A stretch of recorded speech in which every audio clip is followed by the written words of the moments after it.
de todos, né? Já somos 63 pessoas, mais as duas convidadas. Nós fizemos aqui com o professor João Macedo Coelho Filho, a professora Fernanda Coutinho, uma nova rodada do nosso ciclo de humanidades. Vocês já viram aí que nós vamos ter cinema, a literatura e o campo, né, da educação. Hoje é uma formulação da professora Esther Pilagrossi. A professora Esther Pilagrossi tem formação em matemática, no mestrado e doutorado em Sorbonne, em Paris. Ela fundou em 1970 e ainda hoje dirige o grupo de estudos sobre educação, metodologia de pesquisa e ação em Porto Alegre, chamado GEMPA. Em 1977, ela coordenou um projeto Prazer de Ler e Escrever de Verdade. Tem mais de 30 obras publicadas. Foi secretária de Educação da cidade de Porto Alegre de 1989 a 1992. Eu tenho a grata alegria de ter recebido das suas publicações, que eu gosto muito, A Festa Está Dentro de Nós. Então, tenho o maior carinho e o maior prazer de receber a professora Esther Pilagrossi, que me foi apresentada pela outra palestrante de hoje, né?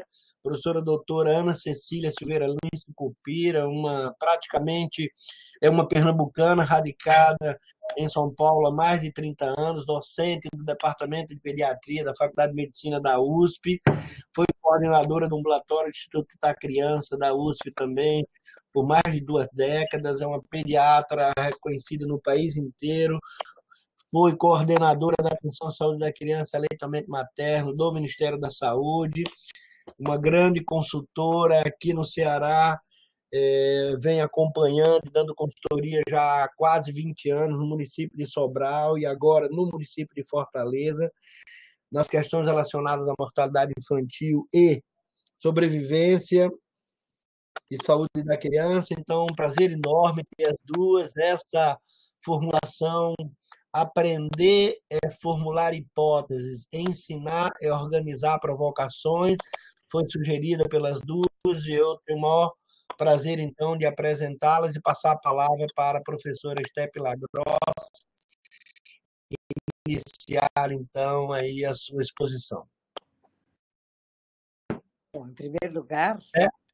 Estão me ouvindo? Estão me ouvindo, Álvaro? Sim? Pode falar um pouco mais alto, tá? Acho que está todo mundo ouvindo.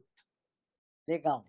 Em primeiro lugar, eu quero dizer que eu tenho o maior prazer de estar participando dessa transmissão ao vivo com o Álvaro e a Ana Cecília, que eu aprecio muito os dois, e sobretudo, porque é para falar para um outro público de alguma coisa que realmente constitui a minha vida, que é falar sobre aprendizagem. Eu tive a sorte de fazer esse doutorado em Paris com o professor Gerard Vergniaud, que é a pessoa hoje reconhecida no mundo como quem mais compreendeu como é que a gente... Ele construiu a teoria dos campos conceituais, que realmente é um achado, é uma coisa maravilhosa para a gente realmente poder ser professor, aquele professor feliz porque ensina. E a ideia de que a gente aprende perguntando e que compete ao professor provocar provocações para que o aluno se pergunte. Vejam bem, não é a gente que vai formular a pergunta. Eu tenho que fazer provocações para que o próprio aluno se pergunte. E eu queria dizer isso, que eu associo, e como sei que Álvaro é alguém muito ligado com a literatura, eu escolhi para estar, digamos, de patrona dessa minha apresentação, Clarice Lispector, né? Clarice Lispector, e especialmente o livro dela que se chama Uma Aprendizagem ou O Livro dos Prazeres, e onde justamente a Clarice mostrava profundamente como viver é estar aprendendo e é estar se fazendo perguntas. Há um texto dela que eu até postei na semana passada, onde ela se define, faz uma pergunta: quem sou eu? E ela responde: eu sou uma pergunta, né? Então, eu acho que tem tudo a ver com com essa nossa atividade hoje, e eu fico muito feliz de poder dividir com vocês algumas das muitas coisas que realmente tenho aprendido aí ao longo dos meus 84 aninhos, que eu digo que ainda sou uma jovem, porque vou viver 115, esse é o meu plano, né? E então, e sobretudo porque tem muita coisa para fazer, tem muito, sobretudo muito analfabeto ainda no Brasil, e nós precisamos chegar lá e mostrar como eles podem aprender. E aqui vem uma coisa fundamental, que é desfazer a internalização inadequada que as classes populares se fazem de que elas não podem aprender. Elas podem aprender, o problema é que a didática não está sendo adequada. E aqui eu entro numa coisa importantíssima, que é justamente a constatação de que quem é professor tem que ter dois conhecimentos. Um conhecimento é o conhecimento da disciplina da qual ele é professor. Se é médico, tem que conhecer medicina. Se é professor de matemática, tem que conhecer matemática. Mas, além disso, nós, professores, temos que conhecer como ensinar, porque a coisa mais extraordinária, justamente da teoria dos campos conceituais, é de que a lógica do processo de aprender não é a mesma da exposição científica dos conteúdos. Por exemplo, eu que trabalho muito na alfabetização, e mesmo em matemática, tive na minha tese essa confirmação. A alfabetização. A lógica do conteúdo da escrita é que, em português, com letras se forma sílabas, com sílabas se forma palavras, com palavras se forma frases, com frases se forma textos. Essa é a lógica do conteúdo. Então, e a lógica que preside, por exemplo, os métodos fônicos. Começa com A, E, I, O, U, que são os sons, A, E, I, O, U, e depois faz as sílabas, pá, pé, pi, pó, pu. Essa é a lógica do conteúdo. Mas a lógica do processo psicológico da pessoa que aprende, eu tive essa constatação não só com crianças, eu tive a constatação com adultos, muitos adultos, em particular com 1.000 mulheres que nós alfabetizamos aqui em Porto Alegre, num projeto do, do tempo do governo do Fernando Henrique Cardoso. As pessoas, quando começam a pensar sobre a escrita, elas pensam que se escreve com desenhos e que se lê nas imagens. Isso é realmente uma primeira abordagem. Das 1.000 mulheres, 200 mulheres escreviam com desenhos. Nós temos uma atividade que é uma aula entrevista em que a gente pede para as pessoas candidatas a se alfabetizarem que escrevam algumas palavras. Como muitas dessas mulheres eram faxineiras, trabalhavam na limpeza das casas, uma das palavras que elas usavam muito era vassoura. Nós pedíamos a elas que escrevessem vassoura. Pois, pasmem, 200 mulheres desenharam vassoura pensando que estavam escrevendo. Então, vocês vejam que não tem nada a ver para essas pessoas começar com as letras, para elas é grego, elas não têm a menor ideia de que aquilo tem a ver com a escrita. E acontece que, como nós temos ainda 15 milhões de analfabetos adultos no Brasil, os filhos desses analfabetos, eles não tiveram em casa situações de aprendizagem, que é outra coisa fantástica da teoria dos campos conceituais, é mostrar que a gente aprende não porque o professor nos explica, por exemplo, essa ideia de que o professor dá aula, o professor dá matéria e o professor depois dá nota, né? Essa filantropia pedagógica é completamente falsa, não, ela não existe.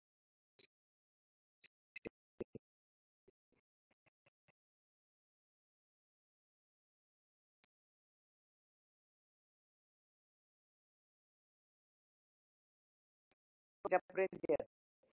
Álvaro, quanto tempo que eu tenho depois desse horror que demoramos tanto para que a gente começasse?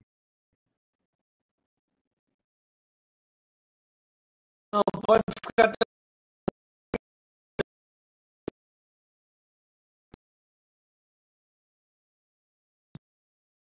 Tá, tu faz um sinalzinho para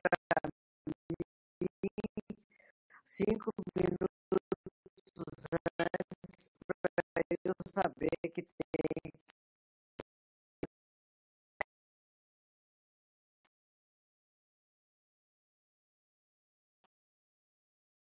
assunto que falta. Então, Bem.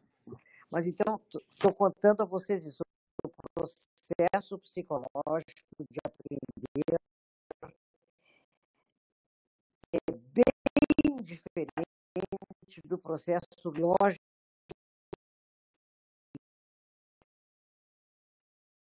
Científico já houve uma reviravolta, porque a primeira parte da aprendizagem não é uma aprendizagem discursiva, não é uma aprendizagem com palavras, é uma aprendizagem com ação operatória.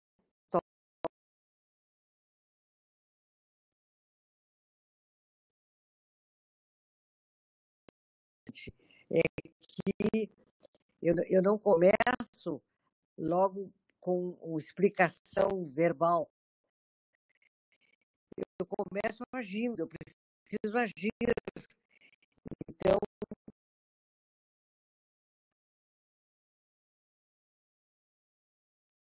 que vai aprender a escrever, tem que escrever. Escrever do jeito que ele acha que é. E há tantas outras coisas interessantes para a gente abordar, é que eu começo a agir porque algum professor me diz que eu devo escrever, que eu já posso escrever do jeito que eu acho que é. E é quando a gente começa a, a, a expor aquilo que a gente está pensando e que está longe ainda de ser o que o conteúdo espera de nós. É aí que a gente aprende, né? Então, vejo bem, como é que alguém que quer ser médico e que quer ensinar medicina tem um longo processo pela frente, descobrir quais são as hipóteses que os médicos se fazem. Digo isso muito carinhosamente à Ana Cecília e ao Álvares, sobretudo a Ana Cecília, que tantas vezes dialogamos sobre como ensinar, né? Aquilo que está nos livros de medicina não corresponde ao processo que teus alunos vivem. Então, é preciso que haja uma pesquisa. E eu sei que eu quase sou uma voz que clama no deserto, porque até que a gente consiga fazer esse tipo de estudo, como é que as pessoas se aproximam daquilo que uma pediatra como a Ana Cecília espera dos residentes, dos alunos dela, que eles se apropriem daqueles conhecimentos que ela já elaborou, e aí eles vão fazer uma caminhada que é uma sequência ascendente de hipóteses, como essa hipótese das pessoas que se alfabetizam, de que a gente escreve desenhando o que a gente lê nas imagens. Mas eu não posso desprezar essa hipótese. E aqui eu quero lembrar Paulo Freire, muito amigo de Ana Cecília, meu também, né? Como ele percebeu que eu tenho que ir ao encontro daquilo que o aluno sabe. Eu não posso ignorar o conhecimento, que é um conhecimento parcial, que é um conhecimento incompleto, mas se eu não for ao encontro desse conhecimento dele, eu não faço com que ele avance. Por outro lado, uma coisa super importante é que o cérebro só registra o que emociona. Eu tenho que ir ao encontro do que o aluno está pensando, mas como o Paulo Freire fazia as palavras geradoras, aquelas que afetam o sujeito, aquelas que são significativas para o sujeito. Por exemplo, agora, nós do GEMPA elaboramos um caderno de atividades para os professores que estão trabalhando com os alunos online durante a pandemia, a partir de uma história a respeito do Covid-19. Se chama Dinomir contra o coronavírus. E temos o depoimento, e depois nós escolhemos dessa história um conjunto de palavras para que eles memorizem. e temos a confirmação de que as primeiras palavras que eles memorizam são aquelas diretamente ligadas com a problemática realmente emocionante que nós estamos vivendo, de que é muitas pessoas adoecendo, muitas pessoas morrendo, e o medo, e aí os cuidados que nós temos que ter, né? Então, eu queria dizer isso, se nós não formos ao encontro daquilo que está preocupando os nossos alunos, e através do que eles estão aprendendo. Sara Paim, que é como argentina, fala espanhol, e ela disse, não enganchamos o que queremos ensinar naquilo que os alunos estão aprendendo, eles não vão aprender, porque aquilo que eles estão aprendendo na vida tem um significado quente para eles. Então, vejam bem, nós alfabetizamos o Patrick. Patrick era um menino que estava há 3 anos na escola e não conhecia a letra E, né? E nós alfabetizamos em 5 semanas, num grupo. Outra coisa importante é que a aprendizagem é um fenômeno social. Tem tanta coisa interessante que eu poderia dividir com vocês, não é? Que eu aprendo junto com outras pessoas. Aprendo com o professor, aprendo com meus colegas, não é? E os colegas que sabem mais e que sabem até menos do que eu. Mas eu queria dizer que o Patrick, ele aprendeu por quê? Nós constituímos uma sala de aula. Nós achamos que o melhor para que a gente aprenda é em grupo, é socialmente. E outra coisa, como nós fazemos essa aula entrevista, que é essa aula individual com cada aluno, as nossas aulas podem ser com muitos alunos, 30 alunos, até 40 alunos, e a gente ensina bem, por quê? Porque a gente tem um contato individual com eles. Mas o Patrick veio para Porto Alegre, vinha para Porto Alegre, passava aqui alguns dias da semana, voltava para Santa Maria, ele é de Santa Maria, minha terra natal, e quando nós nos demos conta de que na sala de aula haviam algumas crianças que eram filhas de líderes do tráfico, né? Chefes de gangue. E então nós percebemos que a professora precisava trabalhar a problemática das drogas, porque era onde eles realmente tinham aprendido coisas. Nós pensávamos que eram alguns alunos. A professora se obstinava e dizia, mas eu não sei nada sobre drogas, eu não posso trabalhar com isso, porque o que eu vou ensinar para eles? Nós dizíamos, não, tu não vais ensinar sobre drogas, tu vais apenas fazer um vínculo daquilo que tu queres ensinar com aquilo que eles estão aprendendo no seu dia a dia. Por exemplo, como trapacear a polícia, como saber quando é que chegou a droga. Bom, a surpresa foi que quando ela usou o Dinomir, esse mesmo personagem que agora nós utilizamos para nosso caderno de atividades para durante a pandemia, ela disse que o Dinomir, que eles já conheciam, que é um dinossauro que se tornou um gigante amigo das crianças. É uma história alemã, mas que realmente é fascinante. As crianças se emocionam demais ao ouvir as histórias do Dinomir. Então, a Ângela, que era a professora dessas crianças, em particular do Patrick, ela fez como se o Dinomir estivesse escrevendo uma carta para eles, dizendo que o irmão estava sendo ameaçado pela polícia, porque ele vendia drogas e tal, e que o que as crianças aconselhavam. E a grande surpresa da Ângela foi de que todos eles entendiam demais de droga, o tipo de droga, como é que se ingeria ou se picava com as drogas, o preço das drogas, as vinculações das gangues nas suas cidades, né? E aí, o que foi fantástico é que em 5 semanas o Patrick se alfabetizou. Mas por quê? Porque a Ângela teve coragem de ir ao encontro daquilo que ele aprendeu. E o Patrick também era bem entendido na problemática do tráfico e das drogas. Então, vejam bem, são princípios que revolucionam o ensino, porque normalmente os professores pensam que eles fazem uma programação que seria isenta de antropologia, isenta da cultura ou daquilo que está impressionando os alunos. Eu conto a vocês que lá em Canindé, uma vez eu fui, né? Nós orientávamos os professores num programa grande que nós fizemos para o Ministério da Educação, e eu cheguei em Canindé e soube como havia um trauma na cidade, porque um rapaz jovem, 17 anos, tinha sido assassinado, e esse rapaz era filho de um dos nossos alunos adultos que estavam se alfabetizando.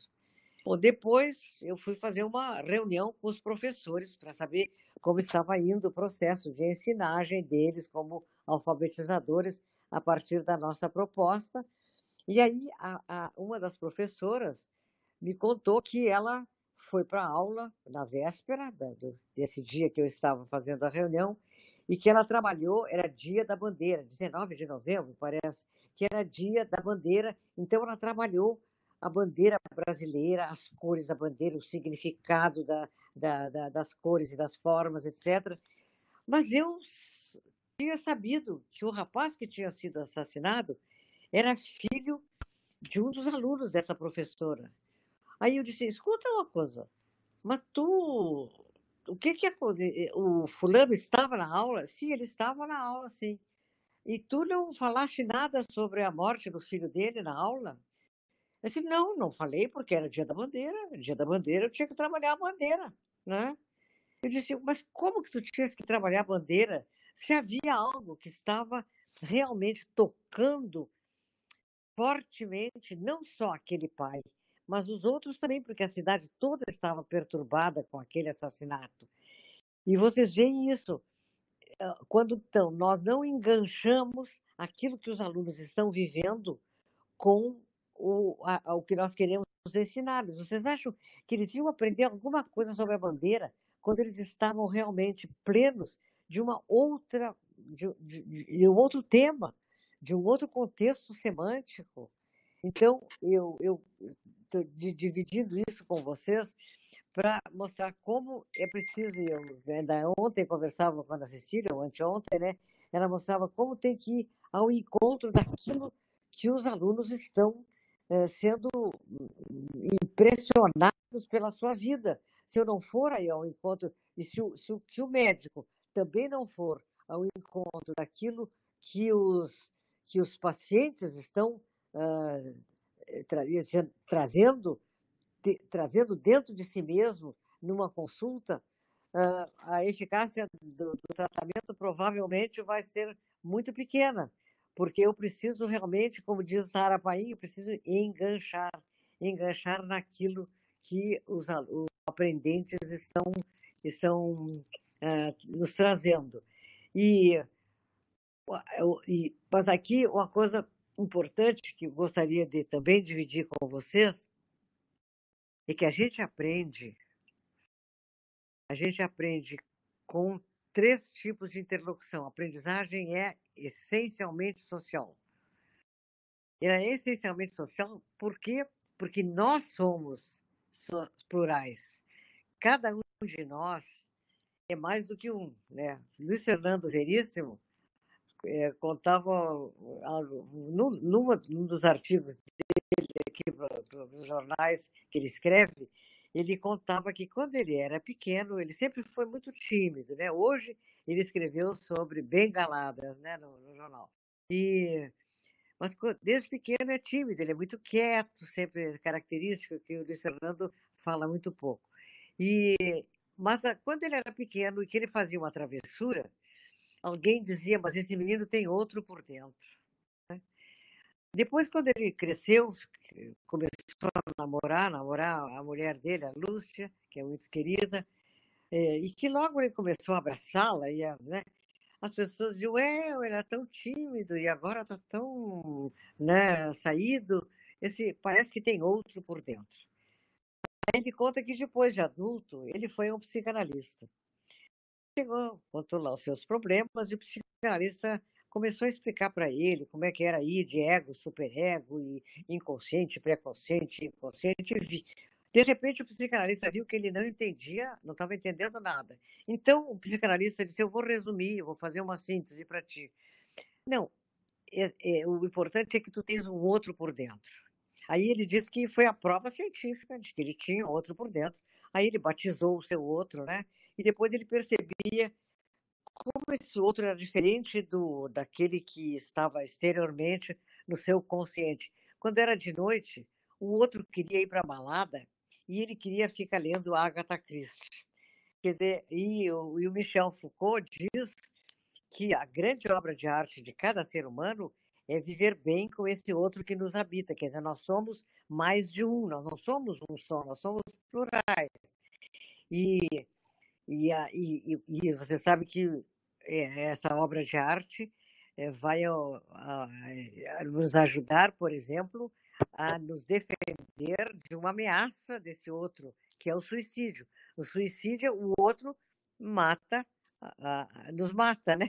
Porque por não poder, realmente, não sei, os japoneses têm outras ideias. Nós achamos que alguém se suicida porque está sofrendo. Os japoneses pensam diferente. Sobretudo no livro lá do Walter Hugo Mãe, a gente vê isso divinamente.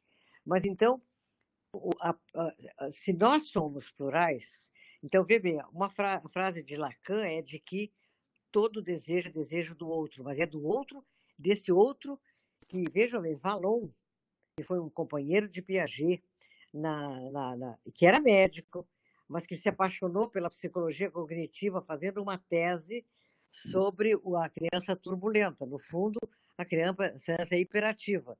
Ao fazer a tese de doutorado, Vallon, sobre a criança turbulenta, ele se apaixonou pela psicologia cognitiva e se bandiou para essa área do conhecimento e foi um colega de Piaget.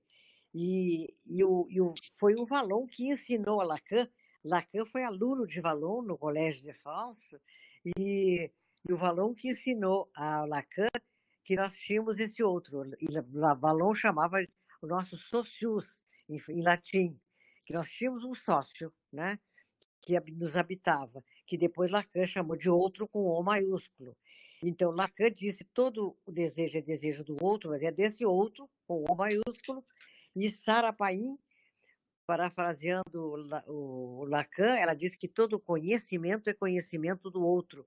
Isso aqui é fantástico para saber que o conhecimento ele é inconsciente. Nós não dominamos o nosso consciente. Aqui eu vou contar uma brincadeira que aconteceu. Não foi brincadeira, foi um evento que aconteceu quando eu estava fazendo a minha tese e os prazos se esgotando para terminar. 5 minutos Eu de passei. Esther, lá em prazo, 5 minutos. Legal. Eu Top. tinha passado o dia inteiro tentando escrever e não conseguia escrever. Não conseguia. E, casualmente, o Pedrinho Guareschi, que é um psicólogo social que trabalhava conosco no GEPA, me telefona. E ele tinha acabado de fazer a sua tese nos Estados Unidos. E aí eu perguntei, Pedrinho, estou o dia inteiro pensando em escrever e não consigo escrever. Ele me disse, tu tens alguma bebida forte em casa? Claro que tenho, cachaça, conhaque. Pois então pega um cálice e empina de chofre, assim, todo ele, né? E depois, naquele tempo não tinha computador, senta na mesa e tu vai escrever. Pois não é que funcionou? Ou seja, eu liberei o meu inconsciente, porque, sobretudo, a produção científica, ela não é consciente. A gente não manda nela, né? E, e a aprendizagem também não é consciente. A aprendizagem se dá nesse outro que nos habita. E esse outro que nos habita, esse outro com O maiúsculo, ele se constitui a partir dos outros de fora, dos outros, dos grupos aos quais nós pertencemos. Então, uma das coisas importantes para que uma pessoa seja apta a aprender bastante é ter pertencido a muitos grupos e ter aprendido nesses grupos. Então, o nosso grupo inicial sempre é a família, mas acontece que há famílias que são grupo e há famílias que são só um aglomerado de pessoas, porque grupo é uma entidade que é mais do que a soma dos seus componentes. Por exemplo, eu gostava muito da minha escola, o Lavo Bilac, lá em Santa Maria. Então, eu tinha um tio meu que ficava muito bravo e dizia assim: vocês falam no Bilac como se ele fosse realmente uma pessoa. E exatamente é isso. Quando um grupo, é importante que nós constituamos o grupo da nossa sala de aula e que esse grupo da nossa sala de aula seja mais do que a soma dos alunos. Quando eles falarem da nossa aula, aquilo tem consistência, porque é a constituição de um grupo. Agora, quando eu falar também da minha família, é que a família é mais do que a reunião da mãe, do pai, dos filhos, da avó, dos avós, dos tios, etc. A família é uma entidade, é o novo ente social, né? E aí, para a aprendizagem acontecer, eu preciso participar desse grupo que se constitui ou na escola, ou na universidade, e para esse grupo se constituir como realmente com essa riqueza, uma das coisas que nós fazemos é dividir o grande grupo da turma em pequenos grupos, que a gente chama de grupos áulicos, e a partir de uma manifestação afetiva de voto, os alunos votam em quem eles querem que seja líder. E aí os mais votados é que vão escolher os seus colegas para fazer parte do seu grupo. É uma atividade central para nós, e o fato de ser votado é muito importante para constituir o grupo da sala de aula. Então, gente, eu acho que eu coloquei para vocês algumas essencialidades. Em primeiro lugar, que aprender não é igual a seguir a lógica dos conteúdos. A lógica da aprendizagem é outra, e ela é antropológica, ela é cultural, ela vem a partir daquilo que realmente tem importância afetiva para os alunos. E, por outro lado, então, eu tenho que ir ao encontro disso para que eu possa realmente ensinar. E mostrei também que eu não começo aprendendo direto com palavras, eu começo aprendendo com ações, com ações. E também que eu aprendo em grupo, que aprender é um fenômeno social, e profundamente social. Gente, obrigada. Vamos agora ouvir a Ana Cecília. Professor Esté, muito obrigado. Eu queria registrar aqui a quantidade de participações, de fala aí, à medida que a senhora ia falando. Estou vendo aqui que a professora Ana Cecília Sucupira fez um lobby, muitos familiares estão presentes. Ela conseguiu trazer um grande amigo nosso, né, professor Henrique Sá, que estará conosco, junto com o professor Dirceu Ribeiro, da Unicamp, que também está aqui discutindo o filme Sociedade dos Poetas Mortos, cujo tema também, né, certamente iluminará as questões educacionais. Então, antes de passar para a doutora Ana Cecília, eu queria dar um depoimento. Desde ontem à noite, eu recebi a notícia que o meu professor de mestrado faleceu, havia falecido, e realmente isso me deixou muito triste, porque eu pude testemunhar a presença de um verdadeiro mestre, né, na minha vida. Tive essa sorte. Posso até dizer que foi uma pessoa que, pela sua postura educacional, marcou a minha vida. Então, eu queria também dedicar a tudo que se possa falar de educação hoje aqui nessa nossa sessão de Humanidades Médicas, ao meu professor de mestrado, Francisco Marco Pito, da Universidade Federal de São Paulo. Então, eu queria passar a palavra a essa querida amiga desde 1985, né? Professora Ana Cecília Sucupira. Bom, Fábio, passar o slide. Tá. Não é agora, aguarda um pouquinho. Bom, já é boa tarde, né? Queria agradecer muito o convite desse meu amigo Álvaro, de tantos longos anos, como ele falou, né? Pode esperar esse slide, só um minuto, por favor. Por favor, tira o slide. Bom, então, eu queria dizer que eu me sinto muito honrada de estar aqui participando desse encontro com a Esther Grossi, que é a minha mestra, né? E que desde 2003 que eu venho aprendendo com a Esther. Bom, E aí eu começo dizendo o seguinte, retomando as questões que a Esther colocou, né, de aprender a formular hipóteses, ensinar, propiciar que o aluno faça essas perguntas, eu pergunto como hoje as faculdades estão propiciando a formulação de hipóteses e perguntas pelos alunos. E aí eu me posiciono assim, eu tenho visto aulas na Faculdade de Medicina, onde o professor está lá lendo os slides, o PowerPoint que ele colocou, e os alunos estão calados. No final da aula, algumas poucas perguntas. É isso que a gente vê. E, olha, nas federais mais antigas e na USP, ainda temos aquelas salas de aula que são anfiteatros, como no século atrasado, século passado.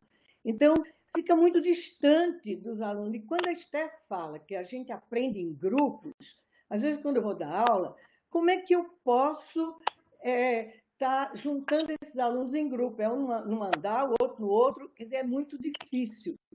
Então, eu acho que também as visitas nas enfermarias, às vezes o número de alunos, por favor, pode apresentar o slide, o número de alunos por professor, por paciente é tão grande que eles não conseguem prestar atenção. Veja nesse slide aí, tem um que está com a cadernetinha, não pode ser um celular, porque não existia naquela época, e o outro está olhando para outra direção. Quer dizer, só quem está na frente é que está prestando atenção. Isso é uma cena que a gente vê muito nas visitas de enfermaria. Então, eu vou voltando a essa questão. Como são feitas as provocações? E aí eu queria contar um exemplo. Quando eu agora estamos suspensos, né, nessa pandemia, mas quando eu dava aula no terceiro ano, aula de semiologia, eu costumava fazer o seguinte. Olha, gente, houve um assassinato da atendente de enfermagem no terceiro andar. Que perguntas vocês fariam para descobrir quem foi que matou? Gente, é difícil que esses alunos coloquem perguntas. É puxando a gancho de, bom, gente, você tem que perguntar quem era ela, o que estava fazendo, quem encontrou o corpo, como estava esse corpo, qual foi a arma do crime. Quer dizer, essas perguntas eu conseguia puxar gancho. E no final eu perguntava, eu dizia assim, agora vamos substituir essas perguntas por uma criança que apresentou uma crise convulsiva. Então, onde é que estava essa criança? Quem estava com ela, que eram as testemunhas? Havia motivos para você, para atender de ser assassinada? Havia motivos para essa crise convulsiva? Quer dizer, ela podia ter uma condição febril ou era epilética, não tomou a medicação. Quer dizer, todas essas perguntas nós conseguimos responder com essa situação. Uma criança que teve uma crise convulsiva. Aí eu pergunto, né? E esses alunos, por que não conseguem fazer as perguntas? São bons alunos, tiram boas notas nas provas e tudo. Apenas eles não aprenderam a fazer perguntas. Porque a gente não nasce sabendo fazer as coisas, é preciso aprender. Então, como ensinar que esses alunos possam fazer perguntas? Tá? E aí, eu volto, acho que falhou um pouco, Esther, quando você falou dos dois requisitos, que era conhecer o tema que você está ensinando e a didática. Estava sem som no momentinho. Então, a questão didática, né? Como é que nós viramos professores? Nós nos formamos como médicos e imediatamente vamos dar aula. Aliás, até mesmo um dia sem se formar, a gente já está dando aula. Que formação nós tivemos? Onde nós nos formamos professores? Né? Então, começamos a dar aula sem ter uma mínima noção do que é didática. E eu acho que é nesse ponto que a gente falha em despertar a curiosidade do aluno para que ele possa formular hipóteses. Tá? E voltando a essa proposta que eu fiz nessa aula, o que eu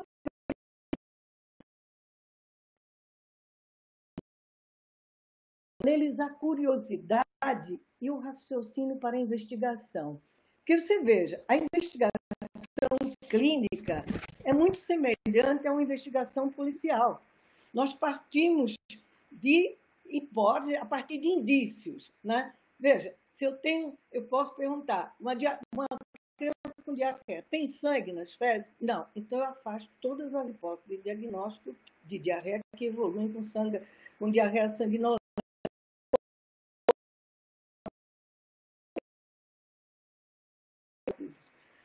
Mas não, é difícil porque eles não aprenderam a trabalhar desse jeito, né?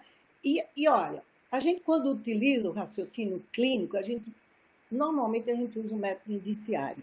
Nós vamos pegando pequenos indícios, pequenas coisas que o paciente fala, ou algum sinal que ele apresenta, para construir as hipóteses diagnósticas, né? Hoje, o que acontece? Esse método está sendo substituído por imagens. A semana passada, eu discuti num caso com os residentes, eu falei, olha, a mãe chega aqui com uma queixa de que a criança tem 10 meses e não sustenta as pernas. Imediatamente, uma residente fala, né? Vamos pedir imagens. Eu digo, mas você não perguntou nada sobre a queixa, sobre a história, não fez o exame físico, como é que você já vai pedindo imagem? E, no fim, era uma história de que o pai da criança também, a gente acabou descobrindo que o pai da criança também tinha esse problema e que foi resolvido com exercício. Quer dizer, não se valoriza essa informação. Então, como que você pode construir diagnóstico mais amplo se a gente não vai nesse método, nesse raciocínio? Aliás, tem um texto muito interessante que eu recomendo, chama-se O Crime Imperfeito, Paixão e Morte de um Paradigma Clínico. Onde ele fala, Marcos Touros, que ele fala o seguinte, que a gente trabalha com método indiciário. Você vê, ele cita um caso de um pintor, de um crítico de arte na Idade Média, ou antes até, que ele dizia o seguinte, os pintores não escrevem sobre as obras de arte. Tá? Então, que para você saber se aquele quadro era dele, era interessante você ver pequenos indícios, como é que ele pinta os dedos da mão, o lobo da orelha, aí você consegue chegar lá. Ele ainda fala do Conan Doyle, que é um médico, né, e que usa o método indiciário até chegar em Freud. E, no fim, ele fala assim, tudo isso foi morto pelo paradigma da imagem. Só que é um crime imperfeito, porque as pessoas são diferentes, a imagem não retrata as pessoas. Tá? Então, esse aumento da tecnologia, né, é que está realmente modificando todo esse processo de ensino. E aí eu queria falar de um autor que, em 1981, ele fala da desumanização das escolas médicas. Então, ele fala o seguinte, que os alunos têm um score nas medidas de empatia muito melhores antes de começar o internato do que depois. Quer dizer, e eles faziam, por exemplo, experiências assim, como os estudantes conseguiam transmitir, pela entonação da voz, alegria, tristeza, raiva, angústia, e como os outros conseguiam perceber isso. E perdido. Aliás, no início, os estudantes lidam com as pessoas. Depois é o fígado do leito tal, né?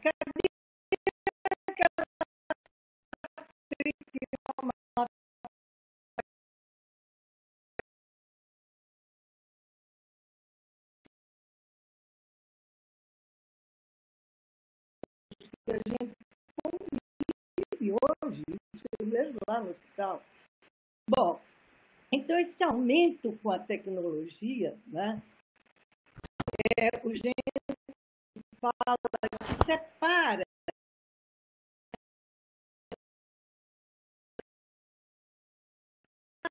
e deixa de lado a anamnese, o exame físico, a história clínica, e que está separando o aspecto pessoal e humano.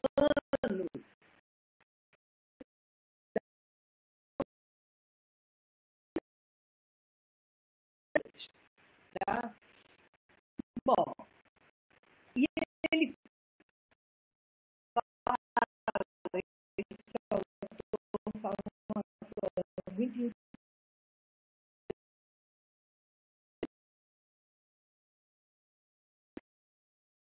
com os médicos, ocorra justamente no momento em que os médicos podem fazer pela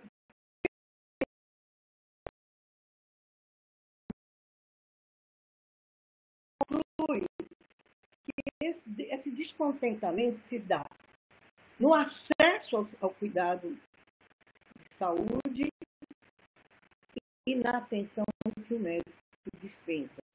Então, ele cita, né,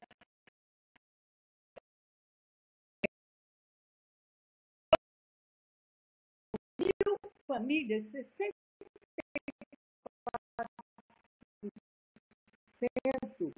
faziam queixas na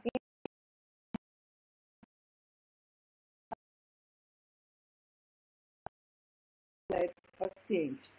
E o Castelli é interessante, porque ele encontrou o seguinte: 48% das famílias de alta renda reclamavam disso, e 37% das famílias de baixa renda. Na minha pesquisa eu pude observar que o que eles mais sentem é a falta de atenção. E é interessante como a atenção acaba compensando a competência do médico. Então, assim, ele não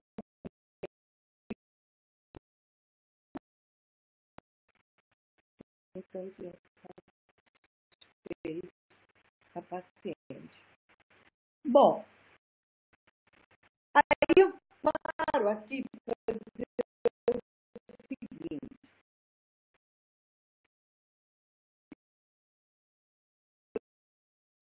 estas questões e na aquisição, essas questões que eu estou levantando. Exatamente as habilidades de comunicação. A gente tem inúmeros artigos falando sobre habilidades de comunicação. E aí o que a gente vê? É o treinamento do professor para treinar os alunos, facilitador, para treinar os alunos em habilidade de comunicação. E aí existem vários modelos. Por favor, Fábio, coloque aí. Tá? Alguns são mais amplos, como o Calgary, né, que ele coloca as várias etapas do processo da consulta. Né? As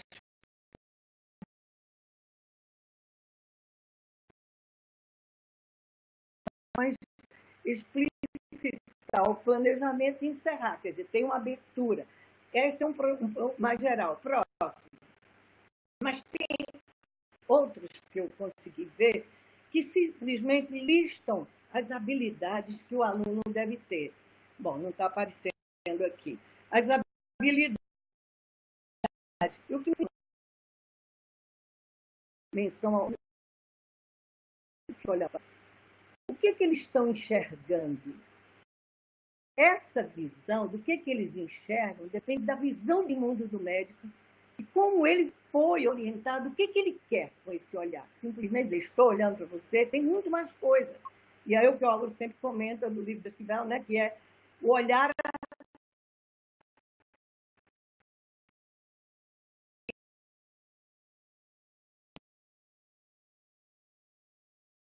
muitas coisas.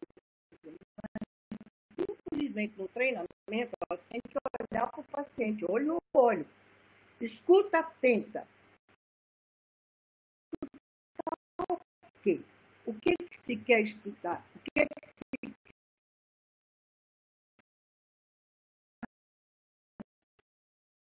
É uma coisa que eu vejo sempre é que o aluno decora aquele roteiro. Pode ir passando.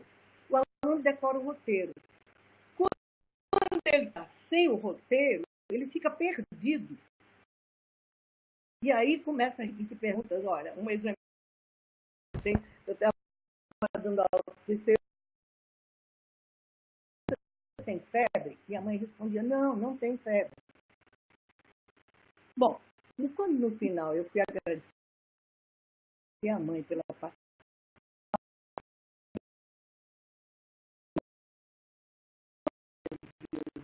porque ele perguntava as coisas várias vezes e eu respondia, será que ele não escuta bem? Dizer, olha como é. E ela respondia todas as vezes. Nunca ela falou assim, mas o senhor já perguntou, eu já disse isso. Não. Entendeu? Então, veja, a maioria das problemas de habilidade de comunicação são essas aí que vocês estão vendo, né? Uns avançam mais, querendo saber o principal problema do paciente e tal. Bom, o que eu acho é que, assim, é preciso... Todas essas perguntas já estão feitas. Quer dizer, não é o aluno que formula o que ele vai perguntar. Por exemplo, eu falo para meus alunos, vocês estão na pediatria, você tem que... A queixa tem que se transformar numa história. Aí eu tenho que conhecer a criança. Que perguntas vocês vão fazer para conhecer a criança? Desde o passado até agora. Conhecer a família, conhecer as condições sociais dessa família e conhecer o ambiente. Aí eu posso, então, me centrar na questão da patologia. Então, assim, o que a gente vê é que a comunicação efetiva, ela requer uma compreensão profunda da estrutura da entrevista médica. Então, olha, quando às vezes o aluno chega lá no ambulatório e pega a ficha e tem uma série de perguntas. Se ele não entender para que servem aquelas perguntas, a residente perguntou, o aluno, aliás, é preciso perguntar tudo isso? E eu falei para ela assim, o que você dispensaria?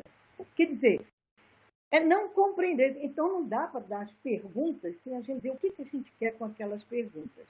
Né? Porque, veja bem, um exemplo que eu vi que eu acho incrível, na minha pesquisa de mestrado. Chega uma mãe com uma criança muito desidratada. E o médico vai dando uma bronca nela. Como é que a senhora chega aqui com essa criança desse jeito? Ela, humilhada, né, fica quieta. Depois ela falou para a atendente, olha, eu não pude vir antes, eu não tinha dinheiro. A mãe tem 5 filhos. E não tinha quem deixar outras crianças. Agora que a vizinha me ajudou a vir. Quer dizer, veja como a gente se dirige, como o médico se dirige para a população pobre. Não pergunta, por que a senhora não trouxe antes? Não precisa essa pergunta, porque há um preconceito de que o pobre é negligente com a saúde. Não adianta perguntar, eu já sei, não trouxe porque é negligente, porque não cuida bem. Então, essas coisas, né, vão mostrando para a gente essa diferença de como o médico se relaciona com o paciente, de como é essa conversa, esse diálogo. E aí a gente entra numa coisa que é muito importante, né, na relação médico-paciente, e que ela depende muito das características da clientela. Né? É uma relação profissional, mas que vai depender de quem é esse paciente que eu estou atendendo. Veja, as diferenças sociais, culturais e linguísticas, elas dificultam essa relação, mas não impedem. É preciso que a gente reconheça essa diferença, não é? E veja a distância dos nossos discursos para tentar entender como o paciente está, o que ela está me dizendo. E a questão dessas diferenças linguísticas não são diferenças de palavras, são diferenças semânticas, do valor das palavras. Veja bem, a gente aprende na faculdade que não é para falar ao braço.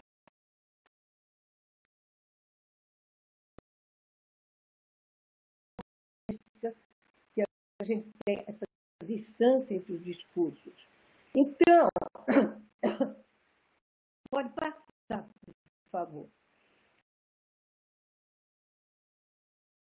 Bom, então, assim, aí queria entrar, né? A coisa mais importante na nossa, nessa relação com o paciente, o compromisso com ele, a empatia. O seguinte, entendeu o paciente, entendeu. Ana, tá falhando, Ana. Então, uma relação médica com o paciente falhando.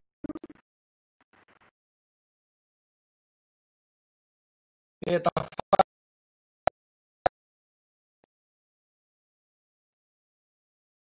me sem ouvindo mexer. agora? Agora Me ouvindo? melhorou. Agora está ótimo. Melhorou? Olha, aí não, o slide está mostrando que existem esquemas mais amplos, né? Aliás, como está aparecendo isso agora, eu vou voltar e dizer o seguinte. Olha, Isso aí.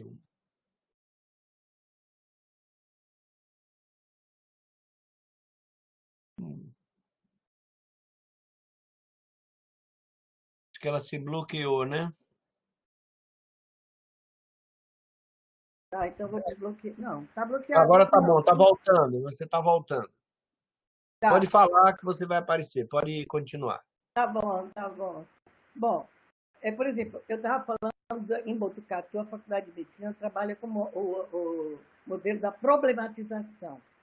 Então, assim, até interessante que ele não chama facilitador, como o Paulo Freire, desse modelo problematizador, ele considera o professor, só que é um professor maiúsculo e que trabalha problematizando. E eu estava conversando com a Eliana Cirino, que ela me disse, olha, a gente trabalha esse modelo da problematização, mas quando o aluno vai para as especialidades, aí muda. Porque mesmo nas faculdades onde é o PBL, isso não é homogêneo. Eu conversei com o Henrique há pouco tempo, também não é homogêneo. Tem uns que aderem, outros que não aderem. Então, vai depender muito de como esse aluno sobrevive a essas diferenças. E a Eliana me contando que tem um amigo dela, um aluno que ficou muito que foi para outra faculdade. E ele simplesmente falou para ela, eu preciso me matar para sobreviver. Eu acho essa frase muito pesada. Porque, veja, ele precisa se enquadrar naquilo que a faculdade espera dele, matar tudo que ele aprendeu antes para sobreviver, senão ele vai ser excluído daquele meio onde ele está. Isso é uma coisa muito séria, né? E aí, diante dessas qualidades, aí eu volto agora, né? A questão do respeito, do compromisso, da empatia e das emoções. Como o médico percebe e entende as emoções do paciente? Ele tem que controlar as emoções dele, mas ele tem que entender essas emoções do paciente. E aí é que essa relação médico-paciente ou profissional coletiva. E aí entra muito que o médico devia estudar sociologia, antropologia, para entender os diferentes discursos, as diferenças linguísticas que o paciente apresenta. E aí eu acho que assim, a gente pode entrar num outro capítulo, porque eu queria caminhar assim, dessa questão de que nós temos métodos muito tradicionais de ensino, nós não temos uma didática efetiva, nós trabalhamos aí passamos para as estratégias de habilidade de comunicação, que são muito positivistas, mecanicistas, como já perguntas prontas, com algumas exceções dessas faculdades que trabalham com PBL.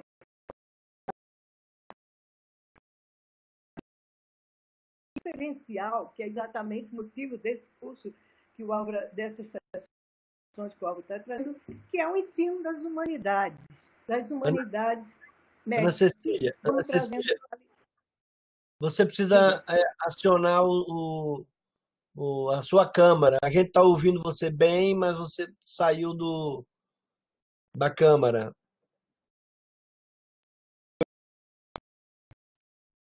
Estou ouvindo, eu me botei aí, não sei se eu vou aparecer. Pronto, agora chegou. Pode continuar. Agora onde eu estava, né? Bom, 5 minutinhos? Eu estava introduzindo a questão das humanidades nos cursos de literatura.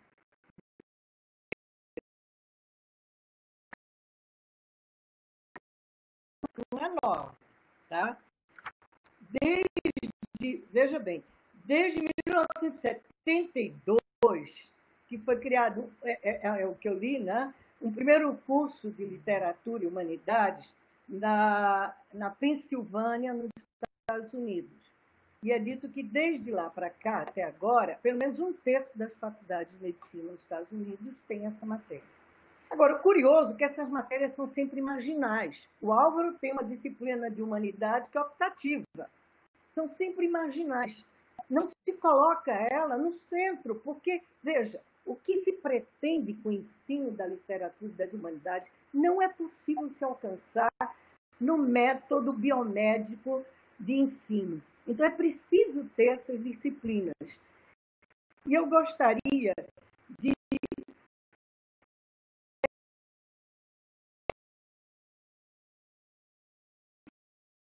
dizer, por exemplo, a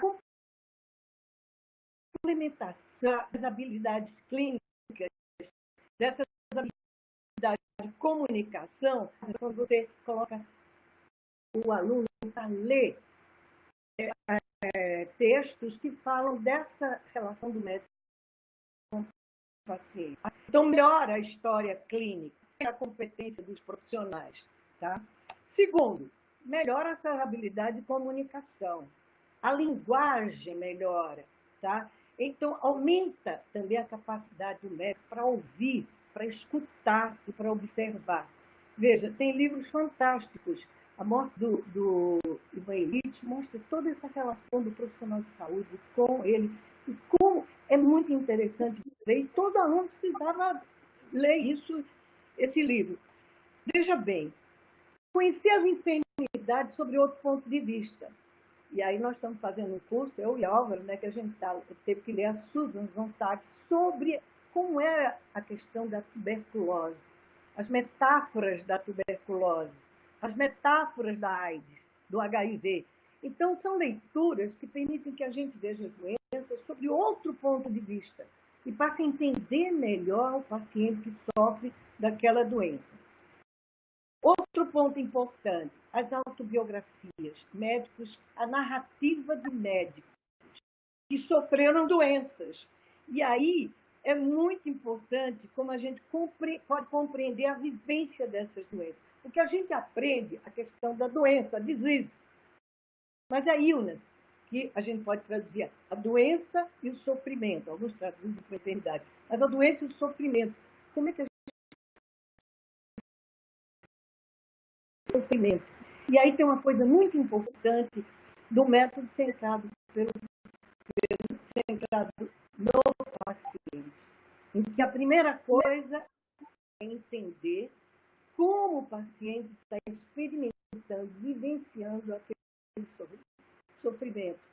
Como esse sofrimento impacta também na família. Então, isso é uma coisa fundamental. E o método centrado no paciente fala isso muito bem, que vai falar da relação médico-paciente, vai falar de outros aspectos importantes. E nesses textos de narrativas autobiográficas de médicos que tiveram doenças, você pode ver isso aí também. Depois, olha, uma coisa também importante que a literatura fornece, como a gente pode compreender as emoções que os pacientes têm diante da doença. Né? E com isso, a gente pode aumentar a nossa empatia com aquele que está sofrendo.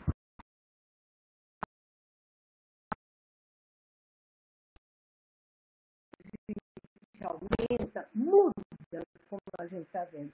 Eu queria, Fábio, se você fosse passando essa imagem, que eu já estou terminando, mas eu queria.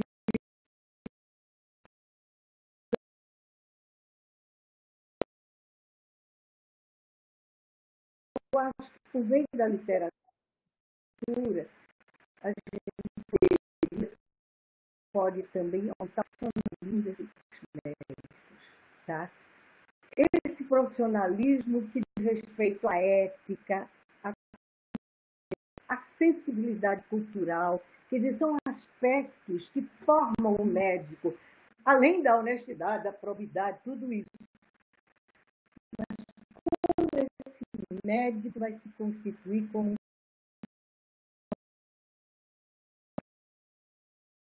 a gente possa fazer. Quer dizer, para finalizar, eu acredito que nós precisamos ter mais conhecimento sobre a didática, de como incitar esses alunos à curiosidade, ao raciocínio clínico, a fazerem perguntas e não darmos as perguntas próprias desses roteiros de habilidade de comunicação.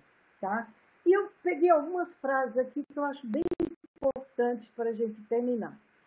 Primeiro, a medicina baseada em provas e a medicina humanitária baseada em narrativas e valores devem ir necessária e eficazmente juntas. Quer dizer, não é uma posição de uma com outra.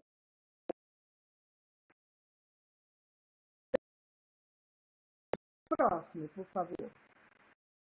Demora um pouquinho, né? Bom, vamos esperar.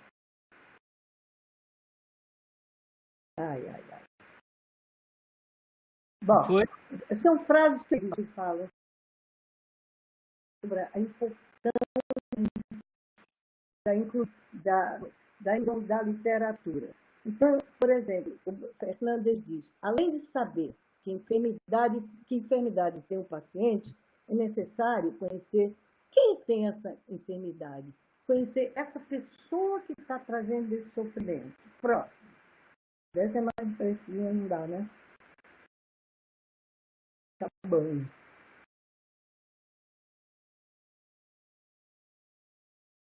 Bom, tem que esperar um pouco. Tem que mandar para...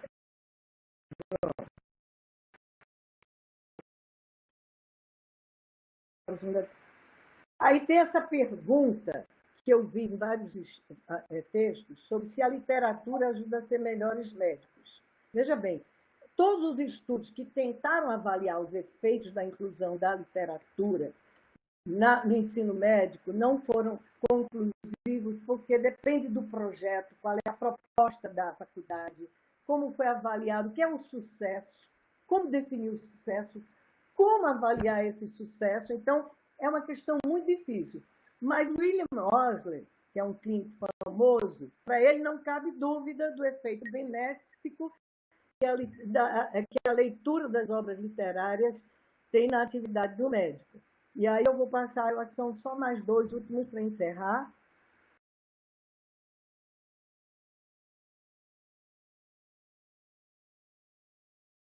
Só um minutinho, porque demora de um para outro, né? Mas só falta esse outro e aí. Deseja, no final, que os estudantes considerem os pacientes como pessoas que adoecem e não como meros casos. Eu acho que recuperar o doente, o paciente, como alguém igual a nós, que sofre e que vem em busca de uma ajuda. Tem um autor que ele fala assim, o paciente vem buscar mais do que o diagnóstico, é calor humano, é compreensão das preocupações que ele traz. E ele sai muito frustrado, na maioria das vezes, porque não consegue isso.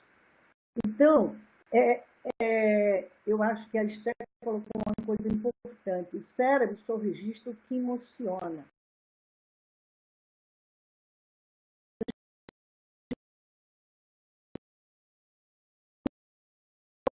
Que os alunos vivenciem essas emoções. E a literatura nos traz muitos exemplos disso. E, finalmente, o último slide.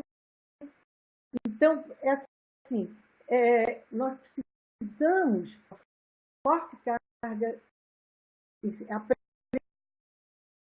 aprendizagem, de forte carga de leitura, para que a gente tenha bom. Eu termino com essa frase. Entre 2 cirurgiões competentes, procure que ele opere aquele que tenha lido o Chekhov. Ela é médica. Obrigada.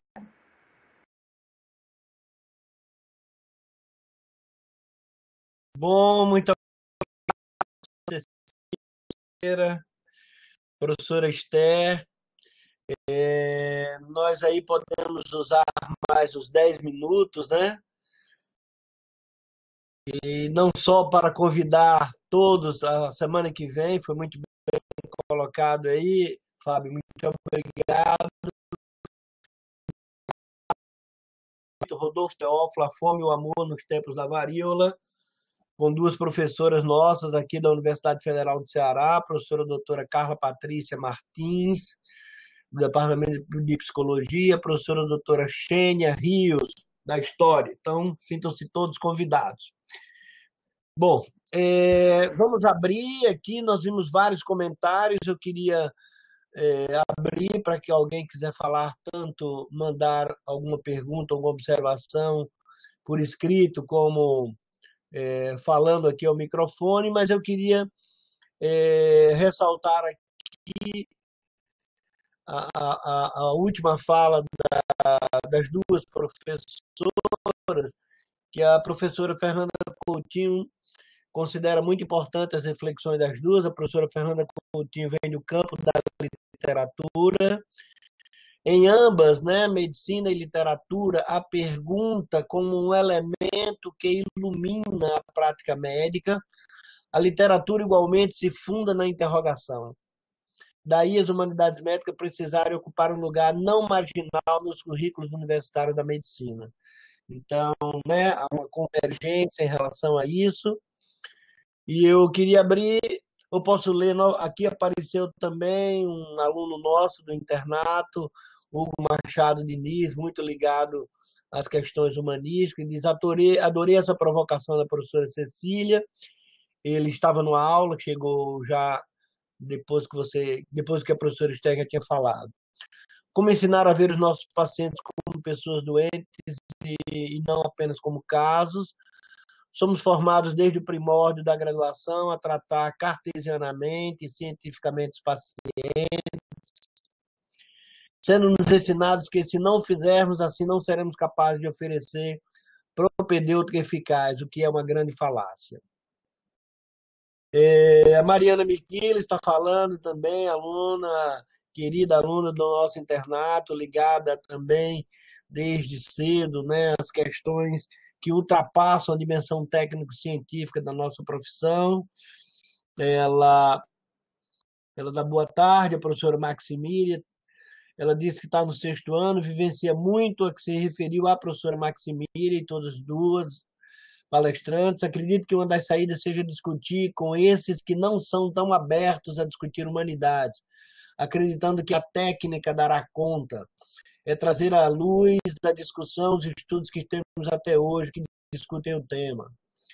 Ela diz que eu apresentei ela com um livro chamado Humanidades e Humanização em Saúde, que é a tese de doutoramento da Isabel Rios, em coautoria com a professora Líria Shiraib, que discute sobre o ensino das humanidades, não assumindo esta como uma competência inata. A psicanalista Maria José Andrade de Souza, uma grande amiga, disse que foi um belo presente esta manhã e agradece às duas professoras pelas ricas apresentações. A professora Malu Bose vai estar aqui falando sobre exatamente, Ana Cecília, sobre o cuidar, né, como categoria central, aí uma reflexão que a professora das Ciências Humanas aqui na nossa faculdade vem fazendo. Gostou muito da sessão e parabeniza. Sônia Aguiar também gostou muito. A Liliane diz que o cérebro dela não vai esquecer, pois essas falas tocaram o coração dela. Muito bem, Liliane. Alguém, então, acho que a gente pode... A Olivia Bessa, uma querida amiga, muito ligada também ao campo da educação médica e ao campo das humanidades. Parabenizo as duas professoras e a minha apenas pela amizade, que eu sou querido amigo.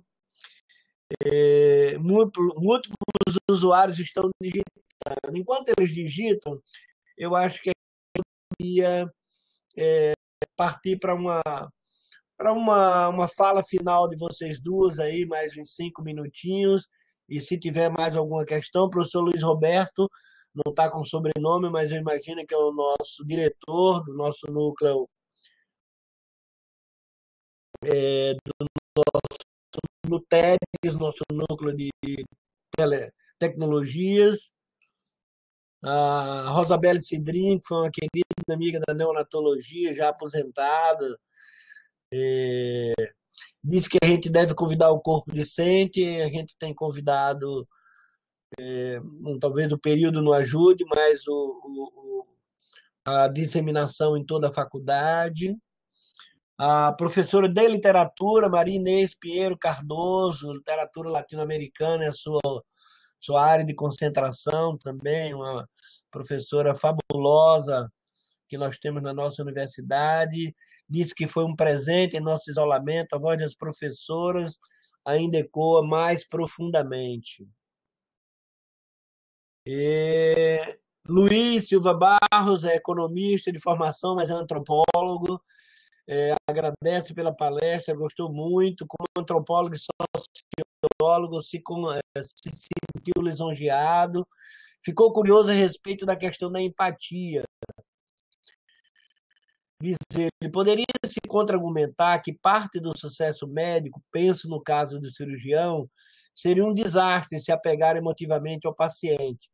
O primeiro que perder nunca mais faria uma operação. Nesse caso, e em talvez outro, não seria o caso de um distanciamento, um elemento vital da saúde do médico? Bom, deixo como provocação. Mais uma vez agradeço. E eu vou ler a Lília e vocês começam a falar. A Lília agradece, diz que é um tema de extrema importância, pouco valorizado na prática, talvez dizer, no ensino, na prática médica, e como isso faz diferença no bom médico. Eu também acho que deveria ser, enfim, uma cadeira, né? A nossa linguagem é obrigatória na faculdade. Maria José Costa dos Santos agradece por essa manhã de muito aprendizado e faz uma pergunta central da nossa sociabilidade, da nossa cultura contemporânea. Como conviver bem com o nosso outro? Bom, muito bem. Então eu passo agora a palavra à professora Esté Pilagrossi, já agradecendo demais essa disponibilidade e, como muitos falaram aqui, essa forma melodiosa e profundamente empática de colocar questões tão profundas, né, sobre o processo de aprendizagem. Uma professora que vem pesquisando esse processo há perto de 60 anos, né, que mantém aí no auge dos seus 84 anos uma vitalidade surpreendente. Esse meu querido amigo João Macedo Coelho Filho, que é o diretor da nossa faculdade geriátrica, que não pôde estar presente por outras atividades, estivesse aqui, ia ter a oportunidade de ilustrar, né, para todos o que é o envelhecimento saudável e certamente falaria da vitalidade da mente, né, para falar dessa condição. Então, professor Esther, muito obrigado e a palavra está com a senhora. Precisa ligar o microfone. Bem que ele está ligado daqui, hein, Fábio? Fábio? O Expedito traz uma questão muito, muito importante, que a medicina é uma arte também, né? E, consequentemente, há que ter uma sensibilidade para o exercício, né, dessa arte, dessa técnica. Esther, não.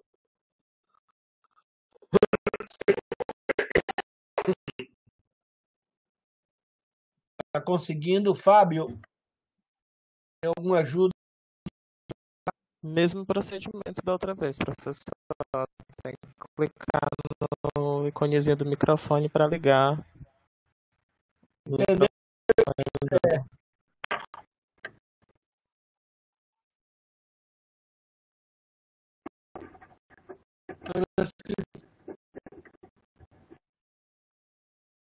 Professora Ana Cecília, poderíamos começar então contigo, enquanto ela se Tá bom. Ok, queria agradecer aí também essa generosidade de estar aqui nessa manhã com todos nós. Imagino que uma boa parte da nossa audiência deve ter ficado muito feliz pela simples oportunidade de revê-la e mais ainda pela oportunidade de rever uma mente inquieta, trazer questões tão agudamente sensíveis, né? Então, todos nós agradecemos aí a sua inestimada colaboração. E aí eu te passo a palavra enquanto a Esther consegue sincronizar ali. Esther, você está me Está ouvindo? passando para mim?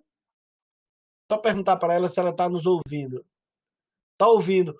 Você precisa fazer o mesmo procedimento, apertar no botãozinho aí que libera o microfone. Eu vou passar para a Ana Cecília e enquanto você consegue. Tá bem? Ana Cecília. Bom, eu queria mais uma vez agradecer esse momento de ouvida pelo Esther. Eu queria comentar duas coisas, tá? Primeiro, do antropólogo, né, que a gente não pode se identificar consciente, porque senão você vai sofrer muito. Mas quando eu entendo a empatia, é a gente entender como o outro está se sentindo, se colocar no lugar do outro sem sair do seu lugar. Isso é importante. Tem que entender. Se eu estivesse na condição dele, né, que vai submeter uma cirurgia muito difícil, que pode ficar na mesa, como é que ele estaria se sentindo? Como é que é essa minha conversa? Eu tive uma experiência dessa. Eu tive uma hidronefrose brutal por conta de um cálculo e fui no médico. Cheguei lá, o médico pegou meu raio-x e falou: precisa se operar. Você tem uma semana para se operar, senão você perde esse rim. Eu fiquei muda. Eu achava que ele, como meus amigos já tinham dito, bebe bastante água, que vai eliminar essa pedra. Jamais eu estaria pronta para ouvir aquilo. Eu saí de lá chorando, de raiva do médico. Entrei no elevador, ele entrou e falou: mas você não sabia disso? Porque eu sou médica, eu sou pessoa antes disso. Eu não estava preparada para isso. Aí eu fui no outro cirurgião, eu faço questão de dizer o nome, o Miguel Sruge. Ele disse que naquele tempo ele operava a mulher, não mais, porque agora ele só opera próstata e câncer de bexiga. Então, ele entendeu a minha situação e me deu 2 semanas para eu beber toda a água do mundo para ver se a pedra saía. Quer dizer, isso é entender como eu estava me sentindo. Ele é um cirurgião. Né? Então, eu acho que isso, para mim, me colocar no lugar do outro, sem sair do meu lugar, eu me preservo também. E a outra coisa que eu queria colocar, o Expedito Roberto coloca, a medicina é uma arte, há que ter sensibilidade. Eu discordo, a medicina não é. A medicina é uma clínica que pode ser atendida, mas que exige, por lidar com seres humanos, essa sensibilidade para entender o outro, para se relacionar com o outro. Então, a sensibilidade é fundamental para o médico. Essa competência cultural e de sensibilidade. Porque a técnica ele aprende mecanicamente, mas o que diferencia um médico do outro é essa sensibilidade. Por isso que eu disse no fim, vai se operar com alguém que leu Tchekov, porque tem que ter essa outra sensibilidade. Então é isso que eu queria reforçar. O professor Marcos Rabelo aqui faz uma observação importante, nosso grande professor da otorrinolaringologia.